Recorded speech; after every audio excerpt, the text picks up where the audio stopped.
ជំរាបសួរបងប្អូនទាំងអស់គ្នាថ្ងៃនេះដែរនាងខ្ញុំនឹងមកបង្ហាញពីរបៀបធ្វើសម្លប្រហើរទំពាំងត្រីពោណាបងប្អូនសម្រាប់សម្លប្រហើរទំពាំងត្រីពោនេះបងប្អូនគឺមានរសជាតិឈ្ងុយឆ្ងាញ់ព្រោះថាជាមុខម្ហូបខ្មែរយើងមួយដែលថាបងប្អូនខ្មែរយើងអាសាធ្វើហូបណាបងប្អូនចាហើយសម្រាប់គ្រឿងផ្សំសម្លប្រហើរទំពាំងត្រីពោនេះគឺងាយស្រួលក្នុងការរកទេបងប្អូនចាសម្រាប់គ្រឿងផ្សំមានដូចជាត្រីពោស្បែកជ្រូកសាញ់ច្រាំផ្សិតទំពាំងស្លឹកបាសស្លឹកផ្អែមស្លឹកម្ទេសស្អំហើយនឹងននោងចាជាបន្ទាប់មកនេះគឺខ្ញុំចាប់ផ្ដើមដាក់ដាំទឹកនៅពេលដែលទឹកពុះគឺខ្ញុំដាក់ប្រហុកទៅចិញ្ច្រំតែម្ដងបងប្អូនចាសម្រាប់ប្រហុកគឺខ្ញុំប្រើរាងច្រើនដែរព្រោះអីខ្ញុំធ្វើសម្លទំពាំងនេះធ្វើរៀងច្រើនបងប្អូនអញ្ចឹងខ្ញុំត្រូវការដាក់ប្រហុករៀងច្រើនអញ្ចឹងហើយបងប្អូនអាចលៃលកប្រហុកទៅតាមចំនួនសាច់ដែលបងប្អូននិងបន្លែដែលបងប្អូនបានធ្វើណាបងប្អូនបន្ទាប់មកនេះខ្ញុំចាប់ផ្ដើមដាក់ទំពាំងចូលតែម្ដងព្រោះអីយើងត្រូវស្ងោរទំពាំងទៅមុនបងប្អូនដើម្បីឲ្យកាត់ជាតិហាងណាបងប្អូនចាហើយបន្ទាប់មកគឺខ្ញុំដាក់ជាមួយនឹងខ្លាញ់ត្រីហើយនឹងសាច់ជ្រូកច្រាំដើម្បីធ្វើឲ្យទំពាំងយើងទន់ល្អបងប្អូនចាហើយបន្ទាប់មកគឺខ្ញុំដាក់គ្រឿងស្រូវចូលតែម្ដងដែលមានដូចជាប៊ីចេងខ្ញុំដាក់មួយចុងសាព្រាហើយដាក់អំបិលមកចុងសាព្រាដែរបន្ទាប់មកគឺខ្ញុំប្រើស្ករសចំនួន2ស្លាបព្រាបាយណាបងប្អូនហើយខ្ញុំដាក់ទៅជាមួយនឹងទឹកត្រីហ្នឹងចំនួនកន្លះវែកចាព្រោះខ្ញុំថ្ងៃនេះស្លទំពាំងប្រហែលទំពាំងនេះរៀងច្រើនបងប្អូនចាហើយ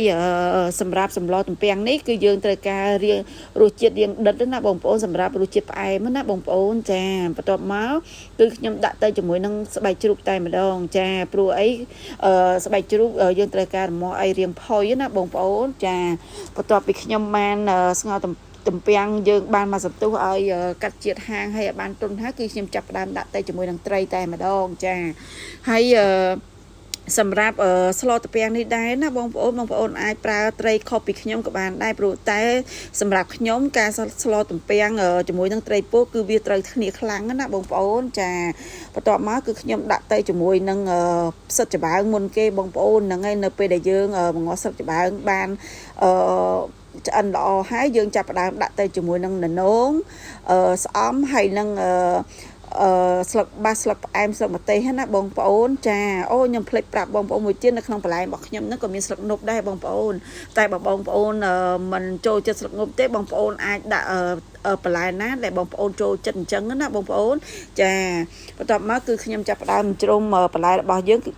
ឲ្យចូលនៅក្នុងទឹកស្លយើងឲ្យបាននេះហើយខ្ញុំទុកឲ្យតែ1 អំពូល 2 អំពូលគឺខ្ញុំចាប់ផ្ដើមភ្លក់ឲ្យបងប្អូននៅពេលដែលនេះយើងភ្លក់ត្រូវហើយគឺខ្ញុំចាប់ផ្ដើមដួសតែម្ដងបងប្អូនចានិយាយទៅសម្លប្រហើរទំពាំងនេះគឺមានរសជាតិឈ្ងុយឆ្ងាញ់ណាបងប្អូនអើយគ្រាន់តែខ្ញុំដួសតែប៉ុណ្្នឹងនិយាយពីថាឈ្ងុយតែម្ដងបងប្អូនឈ្ងុយចេញពីស្លឹកម្ទេសស្លឹកងប់ស្លឹកបាសហើយនឹងស្លឹកផ្អែមណាបងប្អូនហើយនឹងប្រហុករបស់យើងហ្នឹងគឺមានរសជាតិឈ្ងុយឆ្ងាញ់តែម្ដងបងប្អូនចាឥឡូវនេះខ្ញុំចាប់ផ្ដើមដួសដាក់ចានឲ្យបងប្អូនចា